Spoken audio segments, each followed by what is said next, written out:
Did you ask for this? No. Did you want it? Doubtful. But nonetheless, it is time for a fanfiction history lesson with me, some rando on the internet. And honestly, if there is a lesson, I think that lesson is, there is nothing new under the sun. My name is Jill Bearup, and I made my fanfiction.net account on the 1st of January in the year of our Lord 2000. I was 13, and demographically speaking, most of you had been born by that point, so that gives me some comfort. Fanfiction, it has to be said, is an odd quirk of humanity, and one which has come about because, on the one hand, humans are innately storytellers, but on the other hand, copyright law has grown increasingly stringent. The very concept of fanfiction as a non-sanctioned derivative of an existing work would have been ridiculous before the invention of copyright law, because why would you need to sanction a story? The thing is, prior to copyright, stories and characters did not belong to anyone. Or perhaps more accurately, they belonged to anyone. Stories gained currency by being told and retold, and so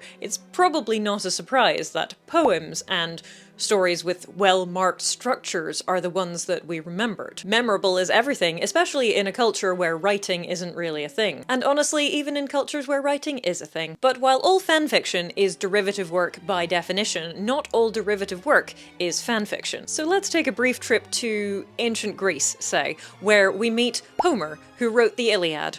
Probably. And the Iliad, if you're wondering, is often considered the earliest work of Western literature. But actually, we could go older, all the way back to one of the earliest pieces of writing we have, that being the Epic of Gilgamesh. Because, very much to our point today that there is nothing new under the sun, I was looking it up on Wikipedia. Yes, I know. Make of that what you will. And Wikipedia claims that the Iliad and the Odyssey, and indeed a lot of Greek literature, would have been influenced by Sumerian literature, including the Epic of Gilgamesh. The article even picks out a scene which is similar. The goddess Ishtar talking to her dad after being rejected by Gilgamesh in Tablet 6, compared to the goddess Aphrodite being wounded by Diomedes and then talking to her dad in Book 5 of the Iliad. Is the scene in the Iliad derived from the one in Gilgamesh? Well, you be the judge. I have read both of them, in translation, obviously, and while they do have some points in common, I mean, they both have a goddess and her parents in them, and the goddess has been wounded by some guy. But in Gilgamesh, Ishtar is emotionally injured because Gilgamesh has rejected her, and so she asks her dad to give her a monster to go kill him. But in the Iliad, Aphrodite is physically wounded while trying to save her boy in a battle. They both have a goddess interacts with mortals, or quasi-mortals, it goes poorly, and then she complains to her dad, I guess. But maybe what this goes to show is that even if you are the writer of one of the foundational pieces of Western literature, you can still be accused of unoriginality. But as we will see later on, being an original genie, sorry Germans, that is, someone who comes up with completely original ideas, was not really seen to be important back in the day. Back to the Iliad, which had a sequel also attributed to Homer called the Odyssey, but also a number of spin-offs and sequels and related works which were definitely not written by Homer. Let me give you a small sample. The Aeneid by Virgil was about Aeneas and his adventures in founding Rome after the events of the Iliad. Please hold the thought that Virgil was a Homer fanboy, and also that the Aeneid contains a journey through the underworld. It will be important in a moment. Myrmidons, Nereids, and Phrygians are 3 plays by Aeschylus, of which only fragments remain, but they are about Achilles. And Helen by Euripides is fix-it-fic. In this play, the Helen who appears in the Iliad as the starter of the Trojan War, that was just a copy, an eidolon, of the real Helen, who was spirited off to Egypt before any of this started. It wasn't Helen's fault the Trojan War started, honest gov. And not only is Helen an example of fix-it-fic, it also contains a strong political message from the playwright that war is bad. Truly, there is nothing new under the sun. And remember how I said that Virgil was a Homer fanboy? Well, Dante in early 14th century Italy was a Virgil fanboy. And so Inferno, which is the first part of the Divine Comedy, has a Dante self-insert being guided through hell by Virgil. Yes indeed, the Divine Comedy, also considered a classic of Western literature by the way, is actually a self-insert story where the main character is guided by the author's heroes. I'm saying nothing. And just to sprinkle in a few more modern examples of works derived from Homer, we have Ulysses by James Joyce, which is set in 1904 Dublin, the poem Ulysses by Tennyson, that which we are, one equal temper of heroic hearts, made weak by time and fate, but strong in will, to strive, to seek, to find, and not to yield. The poem Shield of Achilles by W.H. Auden. Out of the air, a voice without a face, proved by statistics that some cause was just.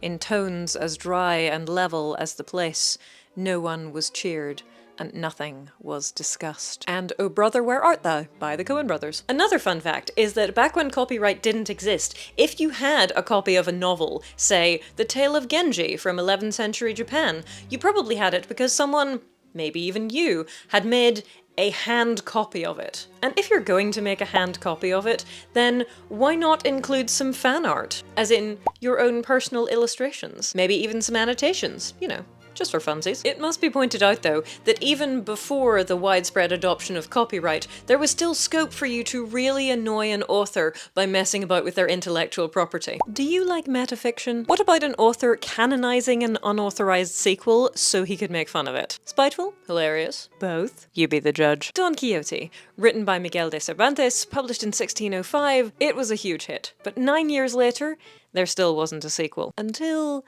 a challenger appeared. The second volume of the ingenious gentleman Don Quixote of La Mancha is published somewhere around September of 1614 by Alonso Fernandez de Avellaneda. Avellaneda. It's been a long time since high school Spanish. I tried. We still don't know who that was, or even if it was one person or several. But regardless, Alonso has either got tired of waiting for the sequel or has decided that there is money to be made here. Because it's 1614, copyright laws protecting authors really were not a thing. So this unauthorized sequel is published entirely legally, and it includes a prologue where Alonso is not complimentary about the original author of Don Quixote, which rather puts me in mind of Larry Correa's dedication to George R.R. Martin in his book Heart of the Mountain. Anyway, in this case, the smack-talking does seem to light a fire under old Miguel, and the Don Quixote sequel is published in 1615. In chapter 59 of the sequel, the protagonist discovers that someone has written an unauthorized book about him, and hilarity ensues. This includes things like Don Quixote not going to a joust, because in the unauthorized sequel, he went to a joust. And regardless of the motivation behind it, regardless of whether Miguel de Cervantes was actually being petty or if he was just kind of playing along, I have to say that is metafiction raised to an art form. Especially since it must be said the unauthorized sequel was not considered to be that good. It's doubtful that many people would talk about it if it hadn't also been included in the official sequel. So who's the real winner here? On reflection, my money's on the audience being the real winners because they did finally get their official sequel, even if it took 10 years to do it. Now, is the unauthorized sequel fanfiction? Legally, no. Spiritually, I'd say yes, because it takes existing characters and makes them go do a new thing. But now that the printing press is starting to become more mainstream, the legality of that is going to start to change. You see, before the invention of the printing press, copyright, that is, the exclusive right to make copies of something, was just not a thing. If you owned a text or a manuscript or a piece of writing, you owned that physical thing. And that was it. The words themselves, you did not own. And while the history of printing is a very interesting subject, the place we're going to pick up is England in the 1500s. The Gutenberg printing press has been around for a while now, and copyright law as we know it does not exist. But please don't think that just because the printing press has been invented, anybody can print anything they want. Governments, in particular, are very keen to make sure that people don't do that. In England, one of the ways this control was achieved was through the Guild, the Worshipful Company of Stationers. They got a royal charter in 1557. We will grant, ordain, and appoint for ourselves and the successors of us, the foresaid Queen, that no person within this our realms of England or the dominions of the same shall practice or exercise by himself or by his ministers, his servants, or by any other person the art of mystery of printing any book or anything for sale or traffic, unless the same person at the time of his foresaid printing is or shall be one of the community of the foresaid mystery or art of the stationery of the foresaid city, or has therefore license of us, or the heirs or successors of us, the foresaid Queen, by the letters patent of us, or the heirs or successors of us, the foresaid Queen. Short version, you can't print unless the guild says so, or unless you're mates with the monarch and so can get letters patent. And if you break the law, by the way, the guild is allowed to seize your books and throw you in jail. The Stationers' Company monopoly continues with the Licensing of the Press Act 1662, an act for preventing the frequent abuses in printing seditious, treasonable, and unlicensed books and pamphlets, and for regulating of printing and the printing presses. But this expires in 1695, and the stationers spend 15 years trying to get it back. What they get instead is an act for the encouragement of learning by vesting the copies of printed books in the authors or purchasers of such copies during the times therein mentioned, more generally referred to as the Statute of Anne. This is a game changer in several ways. For a start, because the government is now taking a direct interest in copyright and not just farming it out to a third party. Prior to the statute, and this is a direct quote, printers, booksellers, and other persons have of late frequently taken the liberty of printing, reprinting, and publishing, or causing to be printed, reprinted, and published, books and other writings without the consent of the authors or proprietors of such books and writings, to their very great detriment, and too often to the ruin of them and their families. And so, for preventing therefore such practices for the future, and for the encouragement of learned men to compose and write useful books, here we are. The Statute of Anne says that the author holds the copyright to the work, and that during the copyright term only the author, and the printers to whom they choose to license their work, can publish the author's creation. In practice, this meant that authors just sold the copyright along with the manuscript, but still, the idea that the author held the copyright in the first place was significant. The term of the copyright was 21 years for any work already in existence, in England, and 14 years for any work published thereafter, though you could extend it to 28 years if you were still alive at the end of the first 14. All you had to do was register your work with the company of stationers and give them 9 copies that they could distribute to various libraries around England and Scotland. The other new thing was that after a certain amount of time, your exclusive right to copy the book expired, and it became part of the public commons. Prior to this, publishers had held exclusive rights to print the books indefinitely. Now, these time-limited rights to own and sell your work may have been of great benefit, or they may have horribly stifled creativity and innovation. I will link you to an article in Der Spiegel, in which Erkhard Höfner argues that the lack of copyright restrictions in Germany compared to England and France was actually a boon to German advancement, but I don't really know enough about the topic to argue it either way. However, we may come back to the topic of copyright stifling innovation later on. In the meantime, we have the beginning of copyright law. You own your work for a particular period of time, and then it belongs to everyone. It should be noted that once works began to pass into the public domain, there followed 30 years of legal wrangling known as the Battle of the Booksellers, but that is because, say it with me now, there is nothing new under the sun. And please note that as far as I'm able to determine, the Statute of Anne deals only with direct copies of a thing. It is this particular piece of work that you made, not the plot or themes or characters to which you can lay claim. And while that's going to change as we head towards the present day, let us stick with the 18th century for now and talk a little bit about Jonathan Swift, who was publishing books right around the time that the Statute of Anne came out. Side note, Queen Anne apparently disliked him quite a lot, which is not relevant but is funny. So Gulliver's Travels is a parody of the travel narratives that were popular at the time and was published by Jonathan Swift anonymously in 1726. It is the story of the travels of a dude called Lemuel Gulliver. Gulliver visits Lilliput, land of the tiny people, which is probably the most well-known part of the story, but he also visits a land of giants, a land of pedants who are completely impractical, and a land where horses have tamed humanoids. As you do, Gulliver's Travels is a work of satire, and it's fairly obviously out to shock and disgust you, at least in some places. For example, the bit where Gulliver, trapped by the Lilliputians, really needs to poop, and then how this has to be carried off in wheelbarrows by the tiny people. Or when the palace is on fire and he puts it out by weeing on it. And boy oh boy, did people love drawing these things in art and also writing similarly scatological or bawdy stories about them. This is an engraving from 1726 of Gulliver being given a punishment enema for peeing on the palace. There is not much hope of this video not being restricted at this point, but I have nonetheless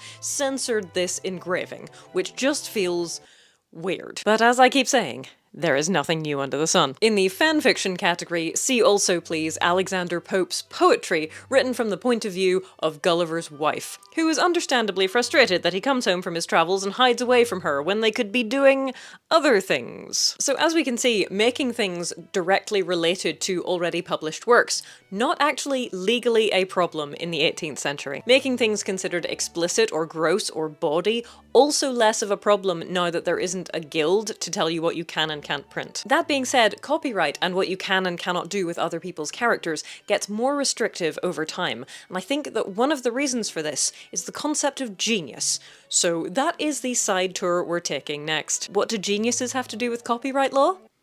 Originality. Let us turn to Edward Young's 1759 letter, Conjectures on Original Composition, in which he writes about genius and originality. Young argues that a man of genius can produce two kinds of things. One, originals, and two, imitations. It's easier to make imitations, but originals are better. Copies surpass not their originals, as streams rise not higher than their spring, rarely so high. This man is not a Jonathan Swift enjoyer, but he is a Shakespeare enjoyer. But Jill, I hear you say, Shakespeare's works are all imitations by this standard, are they not? The histories are certainly based on something. Presumably history. Romeo and Juliet, for example, was based on an existing story. What gives, Mr. Young? But this Young calls emulation. Imitation is inferiority confessed. Emulation is superiority contested or denied.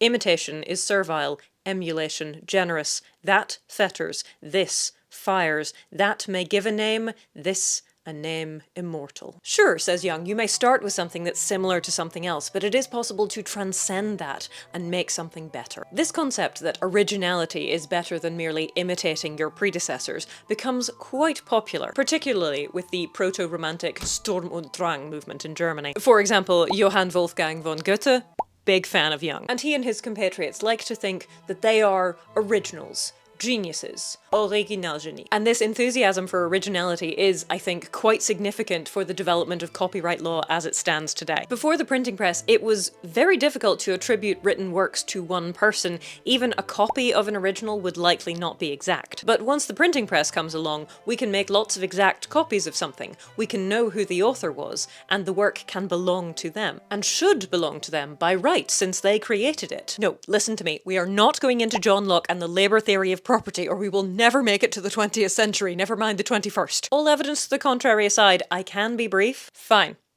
Make it quick. The labour theory of property is the idea that you worked on something and so you have a natural right to it. See? That was quick. Which brings us neatly to the Berne Convention of 1886 and its successors. The Berne Convention is an international convention originally signed by 10 countries, and it codifies the right of the creator of something to own the copyright without having to register. You made the thing, it's yours, no requirements, no strings. And under this convention, the author, crucially, has rights not just to the thing itself, but also to license or not derivatives of that work, e.g. stage adaptations and translations. There also comes a point where the law confirms that characters themselves are copyrightable outside of the work they appear in. The earliest case I know of in the US which confirms that characters can be copyrighted outside of their works is from 1914. Hill versus Whalen and Martel Inc.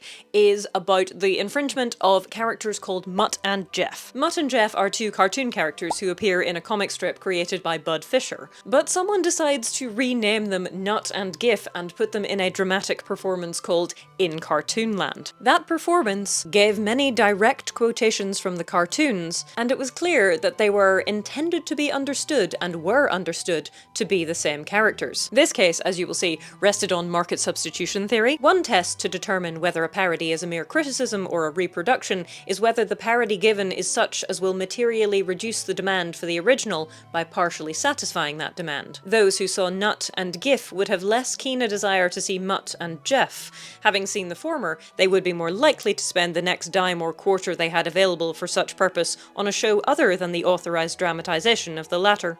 A good many of them would probably think that they had already seen those characters.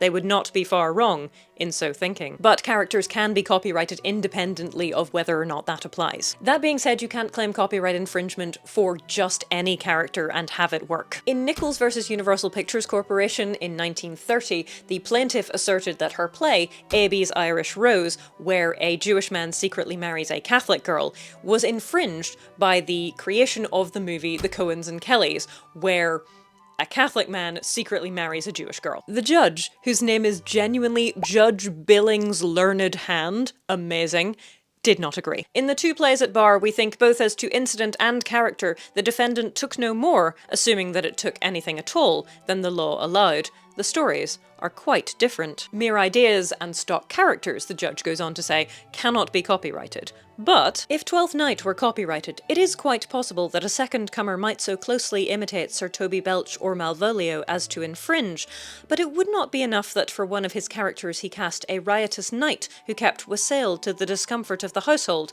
or a vain and foppish steward who became amorous of his mistress. And while characters being copyrightable does make sense, there is always someone who will try their luck. In Warner Brothers Pictures versus Columbia Broadcasting System in 1954, Dashiell Hammett and his publisher had sold the film and TV rights of The Maltese Falcon to Warner Brothers Pictures, who made it into a movie. Hammett and others then wrote a sequel to The Maltese Falcon, using his own characters from his own novel. Warner claims infringement of copyright and unfair use and competition, and takes Hammett et al. To court. And loses. The court concludes that Warner Brothers could not prevent Hammett from writing a sequel with the characters he had made, even though Warner Brothers had purchased the movie rights to the first novel in which they appeared. To which one can only say, good. Listen, it is my opinion that copyright law is a mess and could benefit from being much simpler, and also from the exclusivity rights being for a much shorter period. But this is a good outcome. If you create a novel from scratch out of your own head and characters for that novel, you should have the right to write a sequel about those characters, right? That does not seem unreasonable to me. Anyway, that's probably enough legal stuff to give you a general background, so let us head back to the 19th century. Because fanfiction, even before it was called that, was written by people who were keen on the source material. And so we need to do a brief exploration of what I would consider two of the earliest fandoms: Sherlock Holmes and the Janeites. As some of you may know from my prior videos on the subject, I am something of a Jane Austen enjoyer, and the Janeites, though the term wasn't coined until near the end of the 19th century, were probably the earliest example of a fandom with all the things that you would therefore expect. Gatekeeping, feuds, fanfiction, arguments about terminology. Janeites, specifically, were the sort of people who enjoyed Jane Austen but didn't approve of other people enjoying it the wrong way. There is nothing new under the sun. Old Friends and New Fancies, an imaginary sequel to the novels of Jane Austen by Sybil Brinton, was published in 1913, and it was the first published work of Austen fanfiction. As we have seen, fan works based on novels under copyright were not new. Derivative works had always been a thing, and people continued to do them. But the Janeites and the Sherlock Holmes fans were, I would argue, the forerunners of modern fandoms. First, there were quite a lot of them because people were more able to access books, and second, the world was better connected than it had ever been, even though we were very much pre-internet at this point. And the Holmes fans in particular were kind of intense in ways that you will probably recognize if you have ever been involved in a fandom. When Holmes was killed off in The Final Problem in 1893, 20,000 people cancelled their subscriptions to Strand magazine because they were so upset. There is a popular story that Holmes fans organised public displays of mourning, including black armbands, but I have been unable to find any actual evidence for this. Nonetheless, Holmes fans formed clubs to keep him alive,